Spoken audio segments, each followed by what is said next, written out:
Salatullah salamu. Assalamualaikum warahmatullahi wabarakatuh. Alhamdulillah wassalatu wassalamu ala rasulillah wa ala alihi wa sahbihi wa mawalah wa la hawla wa la quwata illa billahi wa ba'du.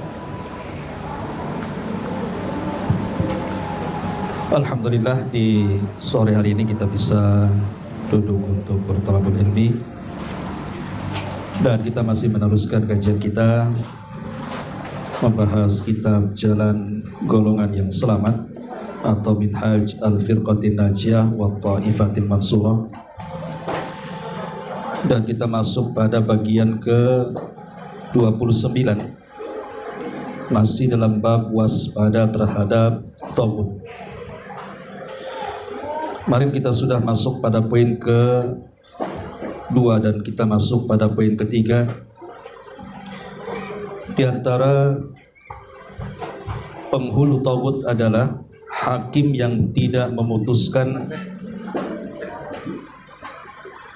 menurut apa yang diturunkan Allah Subhanahu wa ta'ala. Kemudian pengarang membawakan dalil surah Al-Maidah ayat 44, wa man lam yahkum bima anzalallahu faulaika humul kafirun. Dan barang siapa yang tidak memutuskan menurut apa yang diturunkan Allah, maka mereka adalah orang-orang kafir. Ma'asyiral muslimin wal muslimat rahimani wa rahimakumullah. Pembahasan ini sering kita ulang tentang berhukum dengan selain apa yang Allah Subhanahu wa ta'ala turunkan. Dan ini peringatan kepada para pemangku hukum di sebuah negara. Apakah itu hakim, polisian, ya mungkin juga anggota-anggota DPR dan yang semacamnya yang memutuskan sebuah hukum. Maka di sini ada ancaman, siapapun yang berhukum kepada hukum selain Allah, maka ada dua kemungkinan. Bisa kafir, keluar dari Islam, atau hanya sekedar fasik karena melakukan dosa dari dosa-dosa besar.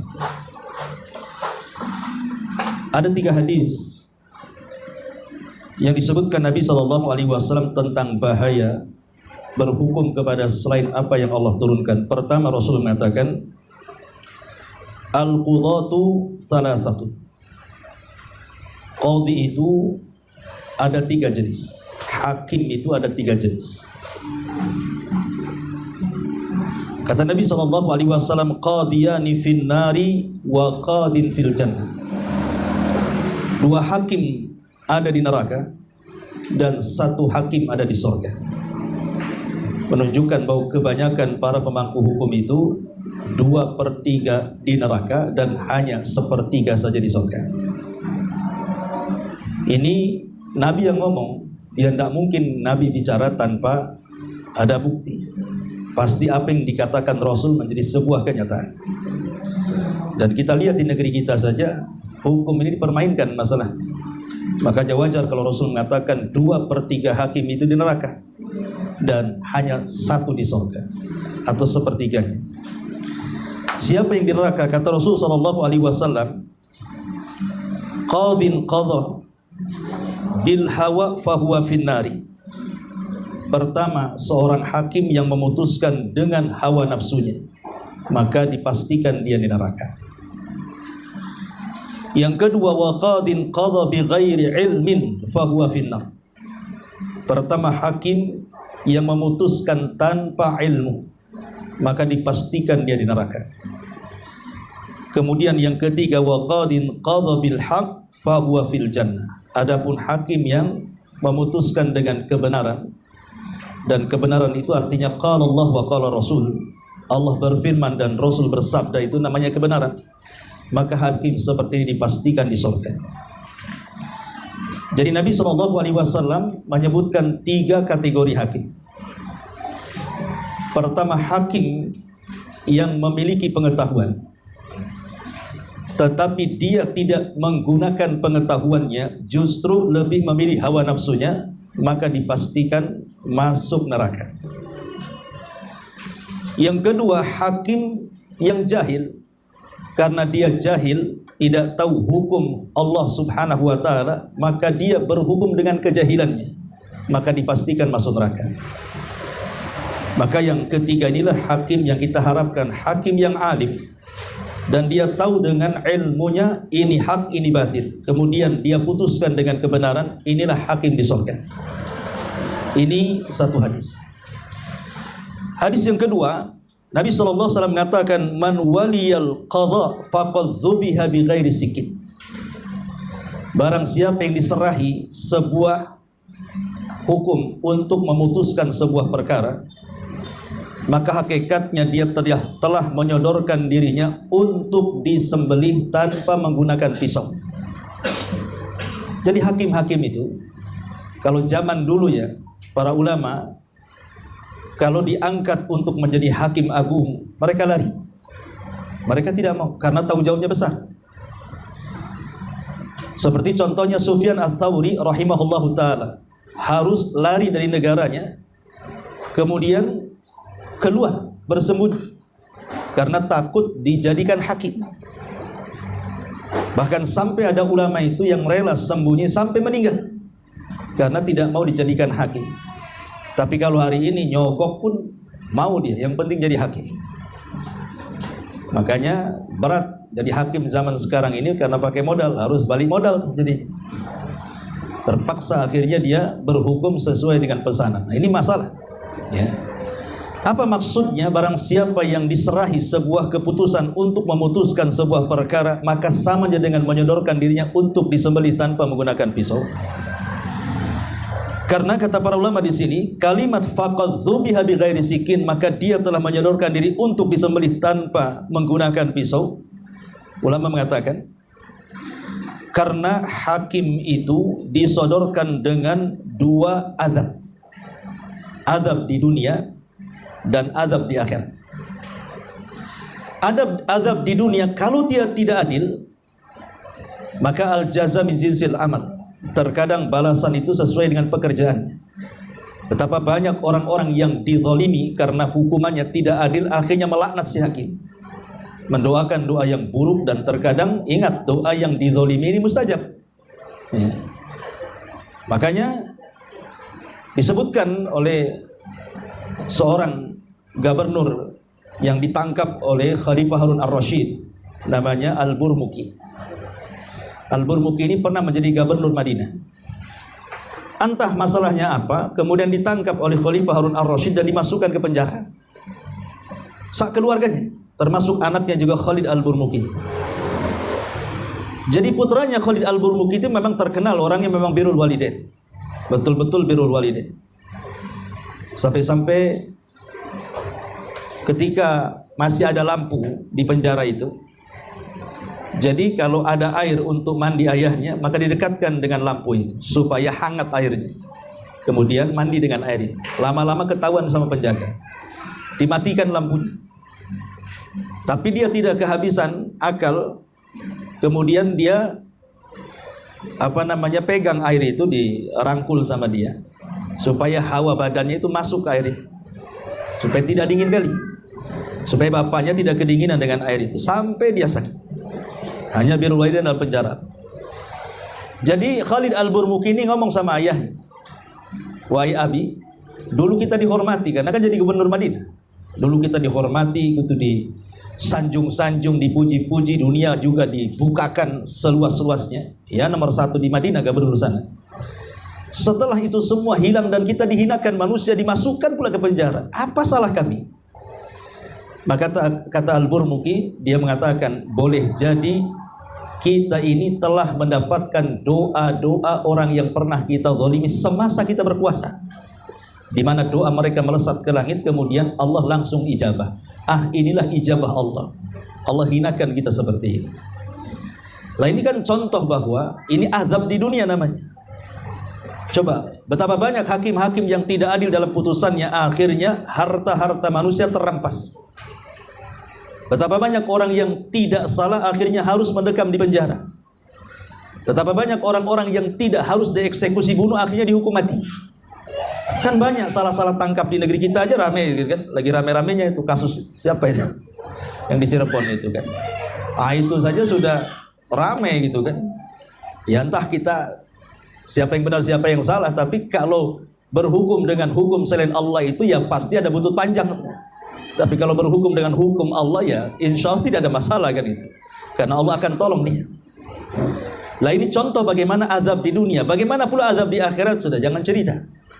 Maka pahalanya akan habis oleh orang yang ketika dia berhukum dengan kezaliman, akhirnya dia pun menanggung dosa manusia.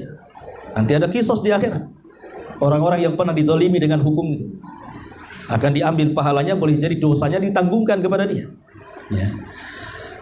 Kemudian hadis yang ketiga, Nabi SAW bercerita tentang Aisyah Ummul Mukminin radhiyallahu anha bercerita tentang seorang wanita dari Bani Mahzum. Jadi ada seorang wanita dari Bani Mahzum, dia anaknya pejabat, nyuri. Kemudian ketahuan. Ketika ketahuan, perkaranya sampai kepada Nabi. Ingat, sebuah kriminal kalau sudah sampai kepada hakim, maka tidak bisa dibatalkan. Itu dalam Islam. Kecuali kalau belum sampai ke hakim, maka bisa tobat. Tapi kalau sudah sampai ke hakim, tidak bisa dibatalkan dengan cara apapun. Harus ditegakkan hukum. Itu dalam Islam seperti itu. Makanya Nabi SAW ketika ada orang pezina, namanya Maiz, dia berzina. Dia curhat kepada Abu Bakar, apakah harus saya menghadap Nabi? Kata Abu Bakar, jangan. Kau tobat saja. Kemudian dia menghadap ke Umar, sama juga jawabannya. Jangan. Kau tobat saja katanya. Tapi tuannya namanya, tuannya si Maiz ini, Hazal. Kata Hazal, oh enggak bisa. Kamu harus ngelapor sama Nabi katanya. Akhirnya dia lapor kepada Nabi.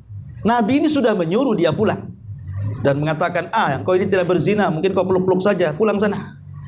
Tapi dia maksa karena majikannya yang meminta agar melakukan pengakuan. Dan ingat, pengakuan dalam Islam itu sekuat-kuat dalil, karena tidak perlu saksi kalau sudah ngaku tuh.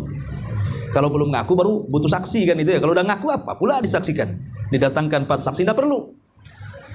Akhirnya kata Rasul, jangan-jangan dia gila, cek kejiwaannya. Oh enggak, waras wahai Rasul. Jangan-jangan dia mabok, jangan-jangan dia mabok. Tengok dulu. Mungkin dia ngerocos, ngomongnya enggak jelas karena mabok. Enggak, dia waras wahai Rasul. Akhirnya Rasul mengatakan, kalau gitu tegakkan hukum hudud, karena dia sudah menikah, rajam dia. Maka para sahabat pun kemudian merajam Maiz, walaupun sempat lari karena kesakitan dilempari batu, tidak tahan lari dia. Dikejar oleh para sahabat. Enggak ketemu, sembunyi di mana?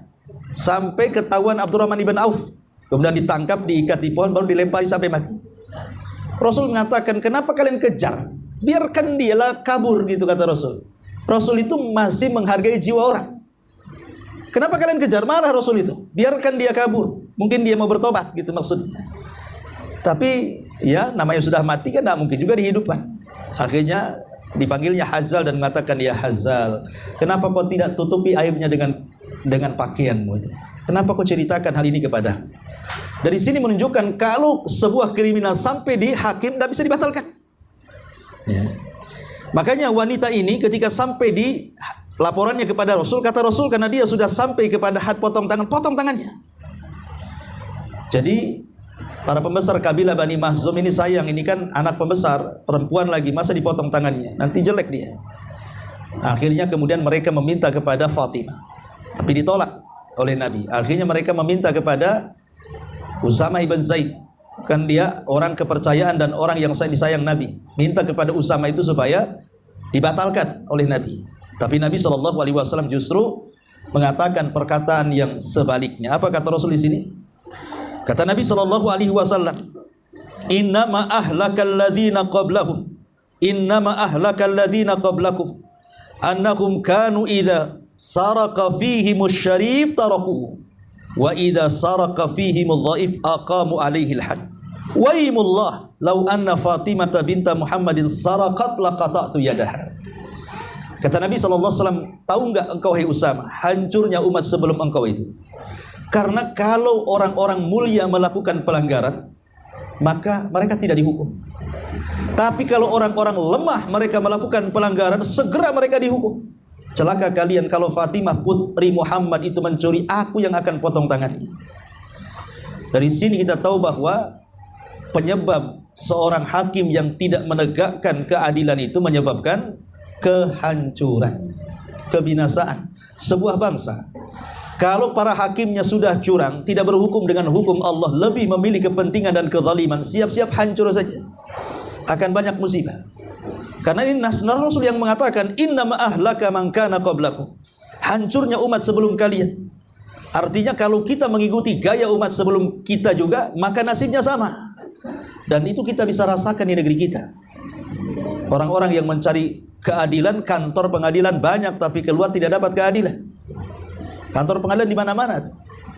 Dari pusat sampai ke daerah, sampai ke daerah-daerah terpencil ada tuh kantor pengadilan itu. Tapi nggak ada keadilan di dalamnya. Nah ini yang jadi musibah di mana-mana negeri, ya, termasuk juga negeri kita. Ma'asyiral muslimin wal muslimat rahimani wa rahimakumullah. Adapun tentang hukum kepada selain Allah Subhanahu wa taala, maka tadi saya sudah sebut di mukadimah, bisa saja kemudian menjadikan pelakunya keluar dari Islam atau hanya sekedar fasik saja. Kapan itu?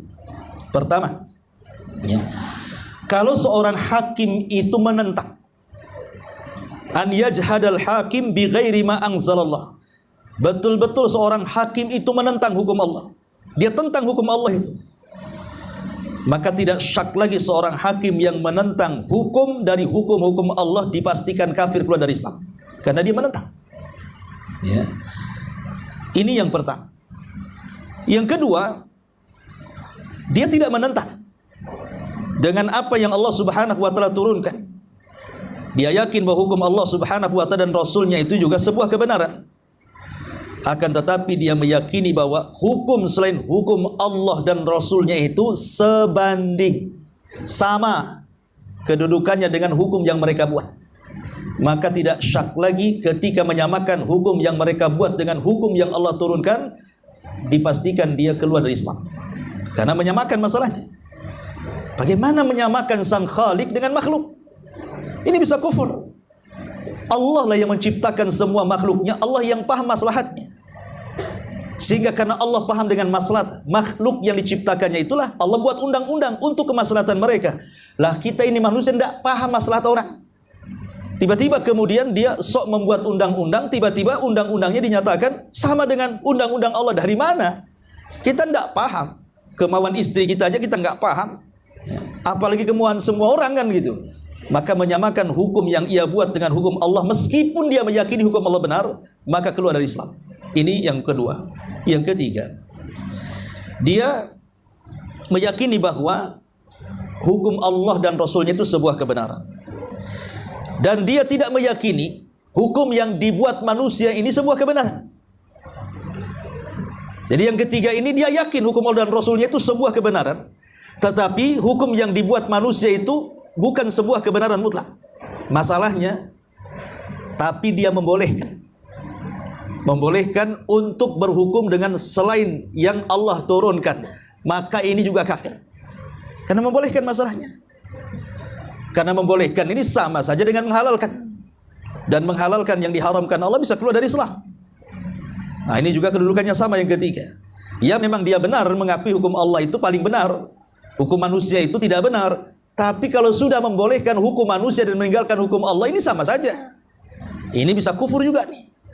Ini yang ketiga. Kemudian yang keempat.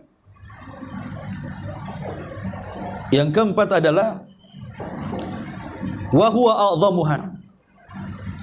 Dan ini yang paling parah. Mukabaratun li ahkamihi. Dia sombong dengan hukum-hukum Allah Subhanahu wa taala dan tidak berhajat dengan hukum-hukum Allah Azza wa Jalla. Maka ketika dia merasa sombong bahwa hukum yang dibuatnya itu lebih mulia, lebih hebat, lebih bisa menyelesaikan masalah, maka ini yang paling parah. Jelas dia keluar dari Islam karena dia sombong, merasa dirinya lebih hebat dibandingkan Allah Subhanahu wa taala. Tetapi kalau seandainya dia berhukum dengan hukum keterpaksaan yang sering saya jelaskan, ya mungkin di negeri kita belum bisalah berhukum dengan hukum yang Allah turunkan seperti hukum hudud, memotong tangan, merajam dan begitu seterusnya, ya. Kalau alasannya karena sebuah tekanan, entah tekanan barat, ya kan, atau tekanan timur ke sebuah negara itu, kalau seandainya kamu menegakkan hukum Islam, awas negerimu nanti kami miskinkan dan begitu seterusnya, ada ancaman, kami serang dan lain sebagainya. Terpaksalah akhirnya kita berhukum dengan hukum selain Allah. Kalau yang seperti ini tidak kafir, karena sebenarnya ia ingin menegakkan hukum Allah, tapi karena ada tekanan dan madaratnya lebih besar dibandingkan maslahatnya, ya ini tidak sampai kafir. Tetapi dia menerjang hukum-hukum Allah, bisa saja sampai kepada tingkat fasik atau mungkin zalim. Ya, apa yang ditakutkan? Sebenarnya apa yang ditakutkan sebenarnya, coba? Ingat kisahnya Syekh Muhammad bin Abdul Wahab yang sudah saya ceritakan di awal dulu ketika membahas Kitab Tauhid. Ketika dia berdakwah di kampungnya Rumailah, sebenarnya kan penguasa di situ senang dengan keberadaan beliau, senang sekali. Masalahnya pusat tidak suka dengan dia. Ketika dia kemudian berhukum dengan hukum Allah, yang nyuri dipotong, yang zina dirajam dan begitu seterusnya, kedengaran sampai pusat, ditekan tuh. Akhirnya pusat mengatakan, kalau engkau masih mempertahankan orang itu, maka bantuan kami akan stop. Bantuan kami akan stop. Ya. Maka kalian akan kelaparan di situ. Syekh Muhammad bin Abdul Wahab ketika itu meminta kepada amir di situ, jangan takut, rezeki Allah itu luas. Ya. Tetapi dia ketakutan. Akhirnya dengan terpaksa dia meminta untuk Syekh Muhammad bin Abdul Wahab pergi dari kampungnya. Tetapi ketika dia meninggalkan sesuatu karena Allah, dia tinggalkan kampungnya. Akhirnya dia justru berkenalan dengan Ibnu Saud, yang akhirnya bekerja sama dan menjadi sebuah kerajaan besar yang sekarang kita lihat Arab Saudi. Lah ini kan terjadi gitu karena tekanan kan, tekanan pusat ke bawah kan itu. Diancam karena tapi walinya tidak berani, ya terpaksa akhirnya mengusir Syekh Muhammad bin Abdul Wahab. Tapi lihat bagaimana Allah angkat derajat beliau ketika dia ada niat untuk menegakkan syariat Islam menjadi sebuah kenyataan. In tansurullaha yansurkum. Kalau kalian menolong agama Allah, Allah akan tolong. Ya, cuman karena ketakutan ini dan itulah terkadang orang itu terkalahkan kebenaran dengan kebatilan. Apalagi kebenaran itu tidak terorganisir, sementara kebatilan itu terorganisir. Makanya ada istilah, kebatilan itu kalau tertata rapi bisa mengalahkan kebenaran yang centang perenang. Ya.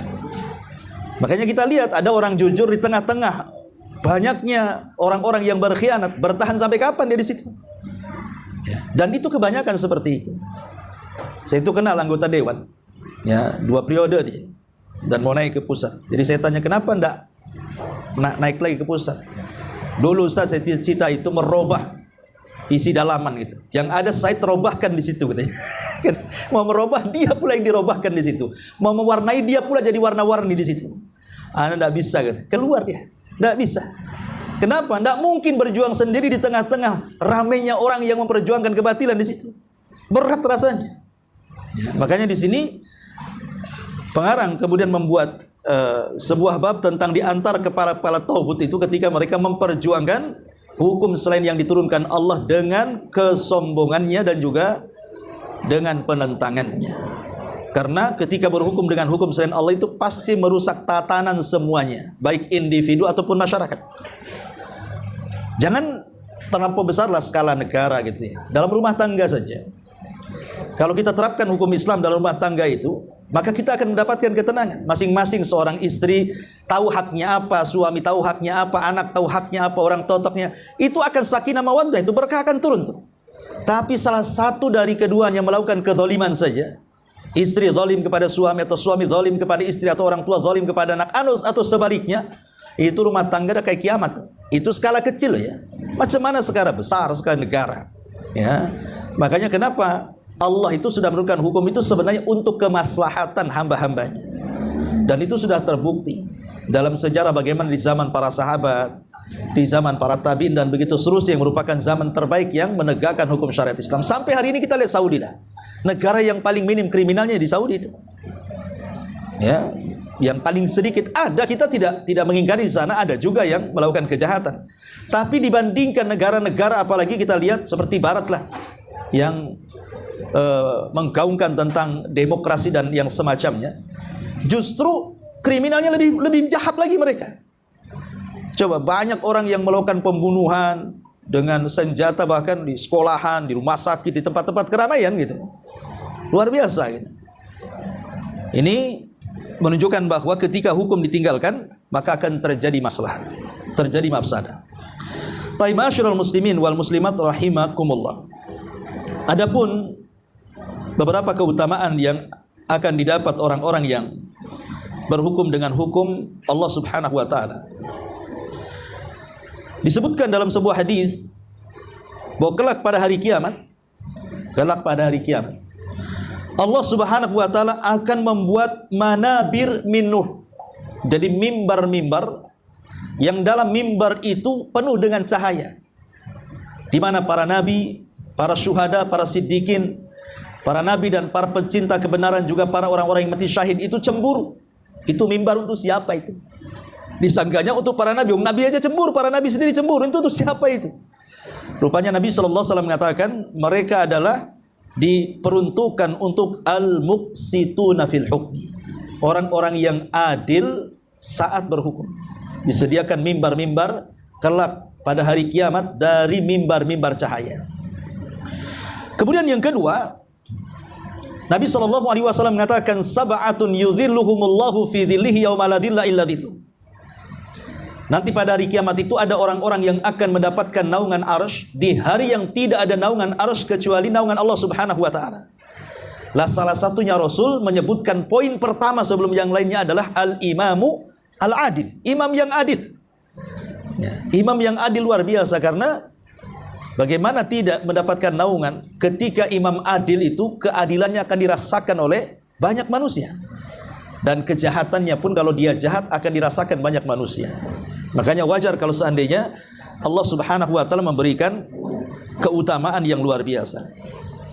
Kemudian mereka juga akan bicara dengan Allah, diajak bicara oleh Allah. Akan dipandang, akan diajak bicara, akan dibersihkan gitu ya.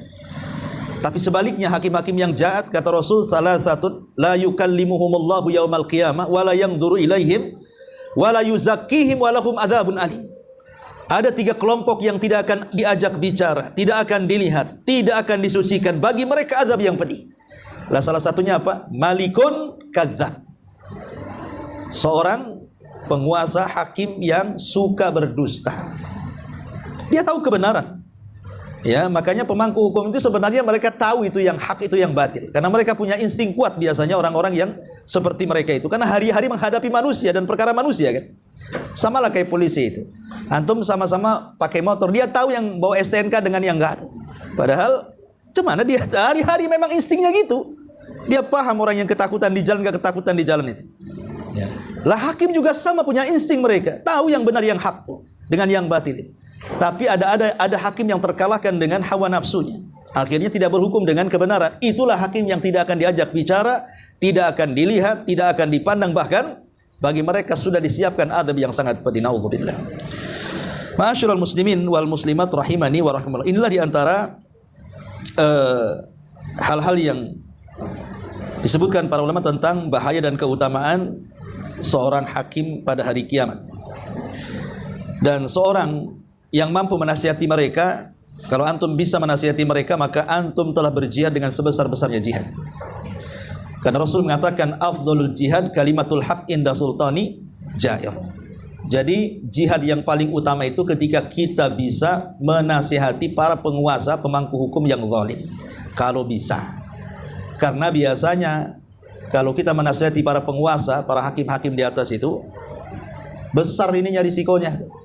Bisa saja kita ditangkap, dimasukkan sel, dibuatkan undang-undang karet dan yang semacamnya. Yang penting dijebloskannya ke penjara kita.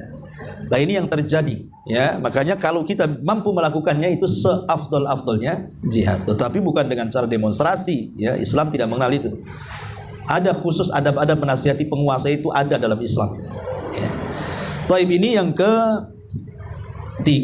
Masuk yang keempat. Di antara kepala taghut adalah orang yang mengaku mengetahui ilmu gaib atau para dukun.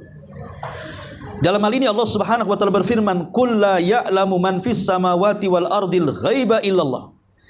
Katakanlah tidak ada seorang pun di langit dan di bumi yang mengetahui perkara yang gaib kecuali Allah Subhanahu wa taala. Surah An-Naml ayat 65. Ya.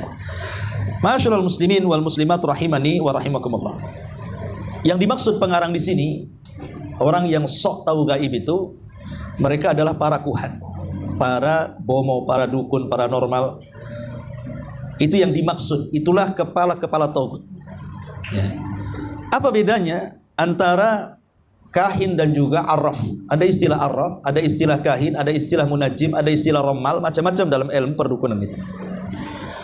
Ada yang mengatakan bahwa kahin itu mereka mengaku mengetahui ilmu gaib, ya tentu dengan jalan-jalan setan, karena kita tahu bahwa yang menginformasikan berita-berita dusta kepada para dukun itu kan lewat jin-jin atau setan-setan. Sebagaimana hadis yang panjang sekali ketika Nabi SAW menceritakan tentang jin-jin yang naik ke langit. Jadi di awan itu kan ada pos-pos jin yang biasa jin itu mangkal di situ. Dan itu sesuai dengan perkataan jin sendiri dalam surah jin. Ya, bahwa dia punya maqaida lisam'i, punya tempat duduk-duduk untuk mencuri kalimat-kalimat di langit. Di awan sana. Ya, karena jin juga sama dengan manusia, tidak mampu menembus langit. Tidak ada satupun yang mampu menembus langit. Kenapa? Langit itu kan bangunan. Langit itu ada pintunya. Dan tidak sembarang orang itu menembus pintu langit, kecuali orang-orang tertentu, kecuali Rasul ketika peristiwa Isra Mi'raj. Itu pun izin dulu, tidak bisa langsung naik ke langit kan? Izin dulu ke penjaganya. Ya, kemudian ditanya siapa? Saya Jibril. Padahal Jibril loh ya. Minta izin padahal pemimpin malaikat. Ya. Kemudian siapa bersamamu? Muhammad katanya kan. Apakah sudah diperintah? Sudah, baru dibuka. Ya. Dari sini kemudian terjadi polemik tentang orang yang naik ke bulan. Posisi bulan itu di mana? Apakah posisi bulan itu di atas langit atau posisi bulan itu di bawah langit? Kalau posisi bulan di atas langit berarti Neil Armstrong itu harus izin malaikat masuk itu. Ya. Karena kan ada pintunya. Berarti Neil Armstrong sama dengan Jibril, ngetuk pintu dulu kan? Assalamualaikum. Salam. Siapa? Neil Armstrong. Apain Neil Armstrong mau ke bulan? Enggak, berarti bulan itu bukan di atas langit. Karena langit itu bangunan kan? Berarti posisi bulan itu di bawah langit. Kalau memang bulan itu di bawah langit, jadi kita tidak tahu bulan itu di mana. Ya, dulu Neil Armstrong ke bulan saja dipermasalahkan. Ada yang mengatakan dia sedang akting di gurun pasir, benderanya kemudian juga berkibar-kibar. Kemudian ke zaman itu kan pesawatnya katanya 3 tuh, lepas 1 naik lagi, lepas 1 naik lagi, tinggal 1 pesawat dia naik ke langit itu. Pertanyaan, macam mana mendaratnya dia? Emang di sana ada bandara? Macam mana pula turunnya? Nah itu kan pertanyaan harus dijawab tuh. Dulu kan dihebohkan masalah-masalah. Sehingga ini sandiwaranya Amerika saja kan gitu. Ada yang membantah seperti itu. Oke lah kalau seandainya kita benarkan Neil Armstrong naik ke bulan. Paling posisi bulan itu masih di bawah langit. Kalau memang benar. Sebab kalau di atas langit mustahil orang naik ke langit itu. Kecuali roh yang sudah, kalau kecuali Neil Armstrongnya mukmin, kemudian dia mati, rohnya ke atas, rohnya mukmin, memang betul dia menembus langit. Ya. Sampai di langit pula dengar suara azan dia katanya. Siapa yang azan di langit itu? Jadi hal-hal yang seperti ini kan kalau kita kan tentu juga harus bicara ilmiah juga kan gitu. Tapi okelah kita benarkan dia sampai ke langit. Ya. Berarti dia hanya sampai bulan dan posisi bulan itu di bawah langit. Walaupun kita masih meragukan perkara-perkara seperti itu. Karena Allah yang mengatakan dalam Al-Quran surah Ar-Rahman itu, ya ma'syaral jinni wal insi in istata'tum an tanfudu ilas sama'i fanfudu la tanfuduna illa bisultan. Ya. Kata Allah, wahai jin manusia, kalau kalian ingin menembus langit, tembuslah kalian. Allah yang menantang, tembus kalau bisa katanya. Kecuali dengan sultan. Sultan itu dengan pengetahuan dan ilmu Allah seperti Rasul. Memang atas pertolongan Allah bisa menembus. Atau malaikat yang mengantarkan catatan amal setiap fajar dan juga setiap asar naik ke langit, ya memang karena Allah mengizinkannya. Atau seorang mukmin, ya maka dia diizinkan untuk naik ke atas langit dan begitu seterusnya. Kalau selain ini ya mustahil bisa naik ke langit. Tapi kembali bahwa jin itu di bawah langit, jin bukan di atas langit, jin tidak bisa menembus langit. Ya. Jin itu berada di bawah langit, di awan-awan itulah mereka mempunyai pos. Lah, dari balik tembok langit itulah jin mendengar. Kalau Jibril mendapatkan wahyu dari Allah, kemudian untuk menyampaikan, ya Jibril sampaikan kepada malaikat yang di langit pertama itu ada tugas bagi mereka, entah membuat gempa di bumi, entah membuat tsunami di bumi, entah membuat kesuburan di bumi, entah macam-macam lah tugas malaikat itu. Lah ketika malaikat Jibril memberikan tugas kepada salah satu malaikat yang ada di langit pertama, itulah nguping tuh jin-jin yang di awan tuh. Ya. Jadi kalau dia mendengar apa yang dibicarakan para malaikat dari Jibril itu, maka mereka langsung mengambil satu kalimat kemudian disampaikan kepada jin yang ada di bawahnya. Kemudian disampaikan kepada jin yang ada di bawahnya. Karena jin untuk naik ke awan itu tidak mudah. Mereka seperti orang yang panjat pinang tuh. Untuk naik ngambil hadiah itu ya harus tumpu-tumpu sampai ke atas. Jin juga sama tuh. Ya. Jadi ketika kemudian mereka menyampaikan sebuah kalimat, maka jin yang paling atas itu akan menambah satu kalimat. Nanti jin yang kedua ke yang ketiga ditambah lagi satu kalimat. Jin yang ketiga ke keempat sampai ke yang di bumi itu, kata Rasul, dari satu kalimat kebenaran dicampur aduk dengan 99 kedustaan. Jadi dari 100 berita itu hanya satu yang benar, gitu maksudnya. Lah itulah yang dijual belikan kepada para dukun itu. Ya, jadi kahin itu mereka kerjasama dengan dunia jin, kemudian membeli berita. Jadi kalau mereka meramal, kemudian benar ramalannya, itu satu saja yang benar itu. Nanti dia meramal yang 99-nya, ramalannya itu tidak mungkin terjadi. Masalahnya yang 99 tidak diviralkan, yang satu pula diviralkan, itu masalahnya. Itu sakti itu dukun itu. Kejadian betul tuh katanya. Ya. Padahal kan itu namanya istidraj, kebetulan kan. Ya. Seperti ada anak kecil meramalkan Prabowo jadi presiden gitu. Dapat sepeda akhirnya. Kan, itu kan kebetulan saja kan begitu. Ya, mungkin saja asal ngomong tentu sebuah kebenaran kan itu. Ya, namanya kebetulan. Kita pun bisa meramal kalau hanya kebetulan saja. Karena dari 100 itu kan cuma satu yang benar kan, 99-nya hoax semua. Lah, cuman masalahnya karena antara dukun dan orang yang datang ke dukun itu memang sudah diberikan waswas syaitan, maka saling menguatkan. Orang kalau sudah kecanduan ke dukun, maka dia sangat yakin dengan dukun itu. Sangat yakin. Saya itu ketemu orang di Sungai Panas tuh. Ya, dia orang Singapura itu. Ketemu di mall itu cerita-cerita. Jadi maksudnya apa Pak kesini? Dia belanja, dia Nagoya Hill katanya. Terus mau ketemu siapa? Orang pinter. Dari mana orang pinter? Dari Jawa. Mungkin dia nggak laku di sana, pindah ke Batam, nggak tahu juga kan. Lah itu ditunggu. Masya Allah. Udah seminggu dia belum datang katanya. Lah Bapak mau ngapain ke dia kan gitu?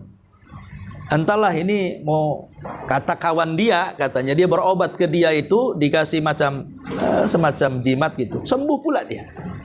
Jadi dia pengen berobat, coba disembuh ya, padahal kesembuhan dari Allah Azza wa Jalla. Boleh saja setan itu kadang-kadang membuat salah satu sembuh, kemudian cerita kepada orang saya sembuh, akhirnya berdatangan, belum tentu sembuh juga ke dia itu kan.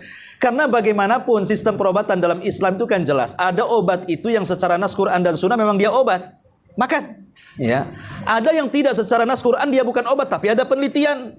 Seperti akar ini, daun ini diteliti bisa mengobati ini itu, makan nggak ada masalah karena ada penelitian. Ini tidak ada Quran, tidak ada sunnahnya, tidak pula diteliti di lab gitu ya. Tiba-tiba raja-raja itu dari jimat-jimat kok bisa penyembuh nih, gimana ceritanya? Ya, coba jimat itu dibawa ke lab coba. Ya, kemudian diteliti kira-kira kadar untuk menyembuhkan asam uratnya berapa, kolesterolnya berapa, jimat-jimat itu. Mana ada jimat masuk lab itu. Nah, akhirnya mereka juga kemudian punya alibi. Ini medis gaib, gak sama dengan medis dokter katanya. Ataupun praktisi-praktisi herbalis, enggak, ini beda medis gaib katanya. Ya, kan ada juga kawan kita di Singapura itu. Dicarikan tukang urut. Habis diurut itu dicerita, Ustaz, cemana tukang urut itu? Kenapa? Doanya panjang kali, saya pun tak paham tuh. Terakhir setelah diurut dia ditawari, Bang, abang ini banyak penyakit, mau nggak besok saya bawakan ayam, dipindahkan ke ayam katanya. Dia bilang, nggak usah datangkan lagi Ustaz, saya pun tak tahu. Ada ikhwan kita yang cari, saya bilang. Itulah dukun di Batam loh. Subhanallah. Bisa dipindah ke ayam, Pak, nggak zalim ayam itu coba. Nggak punya diabetes jadi diabetes pula, kena potong pula ayam itu jadi. Jadi inilah yang terkadang orang kadang yang datang dengan yang dukun itu memang sudah dikuasai setan kan itu ya, memang akhirnya saling percaya dengan percaya itu. Padahal kita tahu bahwa tadi saya sudah menjelaskan perbedaan arraf. Arraf itu beda dengan kahin karena arraf itu cenderung meramalkan sesuatu yang sudah berlaku. Jadi kalau umpamanya ada orang kecurian setahun lalu datang ke dukun, di mana mobil saya Pak dukun nih, udah saya cari ke sana kemari, kemudian diramal-ramal, oh ya ada di daerah sini. Tapi biasanya dukun tidak mungkin jelas di alamatnya. Dia main global-global aja. Ada di sekitar Batam Center. Pokoknya cari di Batam Center. Batam Center ini banyak kan gitu kan. Nggak mungkin, nggak ada dukun yang memastikan itu. Sebab kalau dipastikan ternyata tidak kan, marwah dia habis ya kan. Lah itu arraf itu meramalkan sesuatu yang telah terjadi. Kalau kahin itu meramalkan sesuatu yang akan terjadi. Nanti tahun sekian akan terjadi gempa, tsunami, kiamat dan macam-macam. Itu kan meramalkan sesuatu yang akan. Itu disebut kahin. Ya. Kalau munajim itu berkaitan dengan alat-alat perdukunan yang menggunakan zodiak perbintangan, tentang bintang ini, bintang itu. Tapi sekarang sudah nggak ada lah. Zaman dulu ya. Kalau zaman dulu di koran-koran, di majalah-majalah itu mesti ada tuh. Ya kan, tentang ramalan-ramalan bintang itu. Kemudian di situ nanti dijelaskan, ini kalau bintang ini gambar kalajengking nih, ya. Ini lahirnya begini, sifatnya ini, wataknya ini, pekerjaannya ini, jodohnya akan seperti ini, semua tuh. Sok tahu ya kan, mulai dari lahir sampai wafat tahu tuh bintang itu. Nanti kalau nggak cocok dengan bintang yang lain, tak jadi kawin tuh. Jadi yang ditanyakan sebelum kawin itu, bintangmu apa? Itu kalau zaman dulu tuh. Oh, bintang saya kambing. Oh, nggak cocok, saya kalajengking. Nanti kena sengat kamu. Jadi banyak yang kemudian, tapi alhamdulillah dengan seiringnya waktu, mungkin juga sibuk nonton TV, nonton YouTube, jadinya udah nggak ke bintang lagi. Ya. Nah, kalau romal itu biasanya dukun-dukun di padang pasir, karena mereka menggunakan media pasir. Ya, telinganya ditaruh di pasir atau apa gitu ya. Jadi macam-macam media perdukunan itu. Tetapi yang terkenal memang arraf dan kahin itu hampir ada di semua tempat. Tukang ramal sesuatu yang telah terjadi atau yang akan terjadi. Ya. Nah, Nabi Shallallahu Alaihi Wasallam membuat beberapa hukum tentang orang yang datang ke dukun itu. Ya. Pertama di sini, orang yang datang ke dukun itu, kalau dia datang dalam rangka untuk bertanya, dia tidak membenarkan. Hanya tanya, boleh jadi mungkin antum jadi sopir ngantar orang ke dukun. Ya. Tiba-tiba kita ikut tanya. Ya. Pak dukun nih, nasib saya macam mana ini? Antum belum membenarkan. Ya antara percaya enggak lah kan itu ya. Tapi itu saja 40 hari sholat kita sudah ditolak. Ya. Tapi bukan berarti ya kalau gitu jangan sholat lah 40 hari. Nanti setelah 40 hari baru sholat saya. Percuma juga saya sholat 40 hari kan? Bukan. Karena walaupun ditolak artinya dia tetap harus melaksanakan kewajiban. Karena ditolaknya sebuah amal ibadah. Diterimanya semua amal ibadah itu ada dua macam. Ada yang diterima dan diberikan pahala. Ada yang diterima dan tanpa pahala. Diterima ibadahnya tapi nggak dikasih pahala. Yang satunya diterima ibadahnya dan dikasih pahala. Contoh memangnya orang sholat. Ada dua orang sholat nih. Ketika sholat dia khusyuk, betul khusyuk dari awal sampai akhir, maka diterima sholatnya plus juga dapat pahala. Tapi ada orang yang sholat Allahu Akbar sampai salam, seolah-olah dia nggak sholat. Kenapa? Karena otaknya kemana-mana. Ingat utang, ingat anak, ingat safar, ingat macam-macam pokoknya. Seolah-olah cepat sholatnya. Kenapa? Dia nggak mikirin sholatnya, mikirin yang lainnya kan. Tapi kan tidak perlu diulang sholatnya.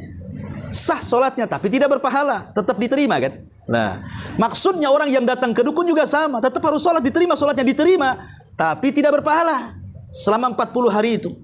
Sehingga ada ulama yang memahami bahwa yang dimaksud sholatnya yang tidak diterima itu sholat yang sudah dikerjakan, bukan sholat yang akan dikerjakan. Ya. Karena biar tidak ada alasan, ya kalau begitulah nanti setelah 40 hari saya sholat, itu kan ada alasan tuh. Tapi kalau yang sudah dikerjakan kan bisa dikerjakan dia kan gitu ya. Cemana dia akan ngomong begitu? Kalau sudah dikerjakan dan pahalanya akan dihilangkan. Ini baru bertanya nih. Itu pun nggak yakin antara benar dan tidak kan. Tapi dia sudah bertanya. Dan hari ini subhanallah, kalau dulu kan datang ke dukun harus ke desa dulu, nanya-nanya orang. Kadang-kadang rumahnya di lereng-lereng bukit, di perbatasan desa, masuk rumahnya juga angker, serem, macam-macam, ada tengkorak. Sekarang enggak. Sekarang pakai COD, ya kan? COD saja. Coba bisa COD sekarang dukun itu. Pemanya dukun di mana? Nanti jimatnya itu diantar tuh, bayar di tempat. Tak manjur balik katanya. Jadi kadang-kadang sekarang dipermudah semuanya. Subhanallah, dulu harus datang, sekarang tinggal lewat YouTube. Mereka channelnya banyak loh. Perdunu ya, Persatuan Dukun Indonesia ya. Ya kan ada itu Perdunu tuh. Ada pengacaranya. Ya. Subhanallah, kan kemarin kan rame itu. Ketika dia kebal bacok tuh, pas mau disuntik sama dokter siapa itu, tak mau dia. Dia actionnya aja pakai golok kan gitu. Rupanya udah ditumpulin goloknya itu. Sekali dia kata dokter ini, kalau kamu kebal suntik, saya akan kasih uang sekian ya. Nggak berani disuntik. Ya. Lah ini kan akhirnya diperkarakan. Kemudian bayar pengacara. Lah, kok dukun pakai pengacara ini gimana ceritanya? Ya. Jadi hal-hal yang seperti ini ya mungkin itu dukun palsu ya. Kalau dukun asli mungkin bisa saja. Karena dukun asli itu memang bantuan setan. Ya, tidak mustahil bagi dukun asli itu. Tapi kalau dukun-dukun palsu, dan kebanyakan dukun palsu biasanya. Ya, karena susah aja cari ekonomi, udah jadi dukun paling enak tuh. Nah jadi kalau sampai kemudian bertanya dan membenarkan, ini hukumannya beda lagi. Dia keluar dari Islam. Sudah kufur dia. Kalau yakin dengan ucapan dukun itu sudah kufur, keluar dari Islam, bertobat dia. Tapi kalau sekedar bertanya untuk menguji, maka dibolehkan. Seperti yang terjadi kepada Hajjaj ibn Yusuf. Ya. Hajjaj ibn Yusuf Ats-Tsaqafi ini sebenarnya orang zalim, hafal Quran tapi zalim. Berapa ribu tuh darah para sahabat, para tabi ditumpahkan dia. Tapi orangnya senang Quran. Dan dia suka ngasih hadiah kepada para hufaz Quran. Karena dia hafal Quran tuh, tapi zalimnya naudzubillah. Dia bantai itu sampai ke para sahabat, dibantai dia. Jadi satu hari dia duduk dengan dukun. Bincang. Kemudian dia tangannya tidak berhenti sambil menghitung batu. Dukunnya tidak tahu. Dihitung 1, 2, 3, kemudian dikepal batu itu. Kata Hajjaj, hei Fulan, hei Tuan, berapa batu yang saya kepal ini? Kata dukun sekian. Bener. Ya. Oke, akhirnya dibincang-bincang lagi lama-lama. Sekarang nggak dihitung sama Hajjaj, langsung dikeruak aja tuh batunya itu. Kalau pertama kan dihitung satu-satu, ini nggak langsung diambil, dia sendiri nggak tahu isinya. Dukun, ini berapa?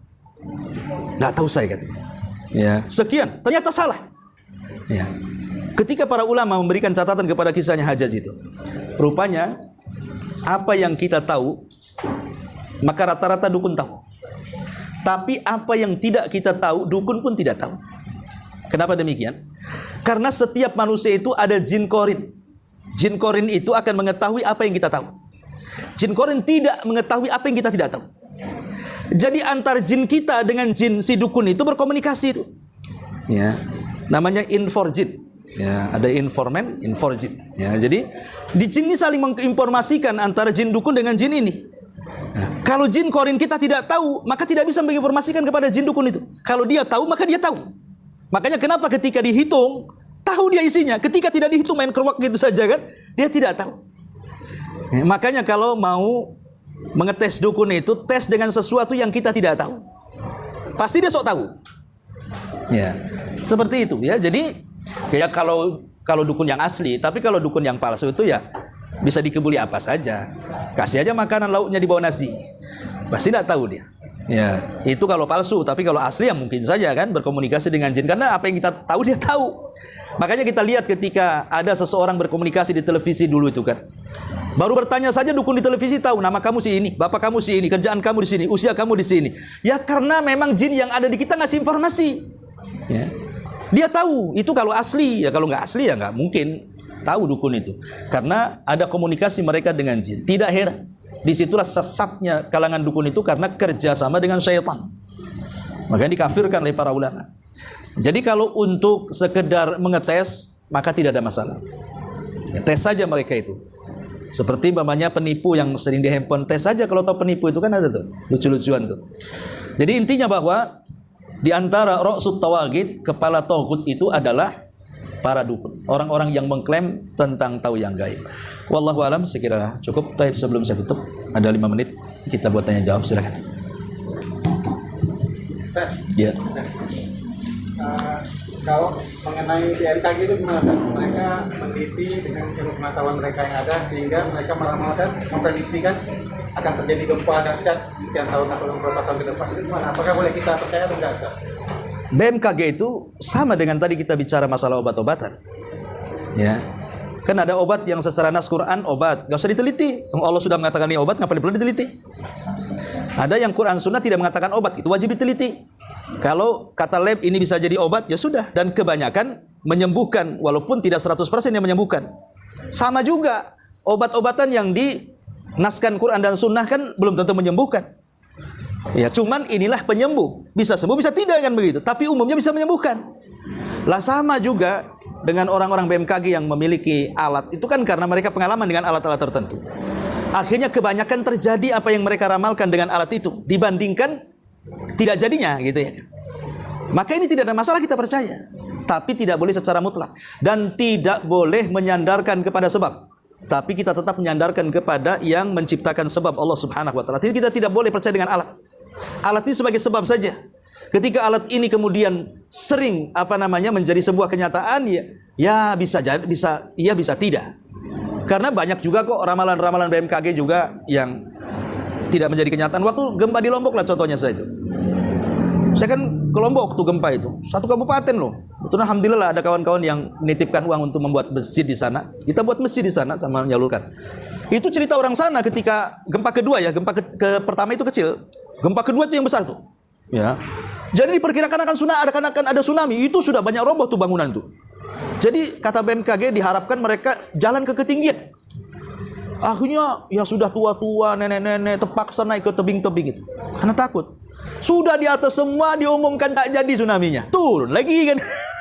Yang roboh itu yang udah nggak ketolong, karena kan bingung antara nolong dengan terkena tsunami kan. Akhirnya yang turun, yang harusnya ditolong mati pula di bawah coba. Lah ini terjadi itu kan. Artinya ini ada juga yang tidak terjadi kan, tapi ada juga yang banyak terjadi. Ya enggak masalah percaya dengan BMKG, tapi tetap kita menasabkan kepada yang membuat sebab. BMKG kan sebab saja. Ya, wallahu a'lam. Baik, sampai di sini. Subhanaka wa bihamdika, asyhadu an la ilaha illa anta, astaghfiruka wa atubu ilaik. Allahu ta'ala alam. Assalamualaikum.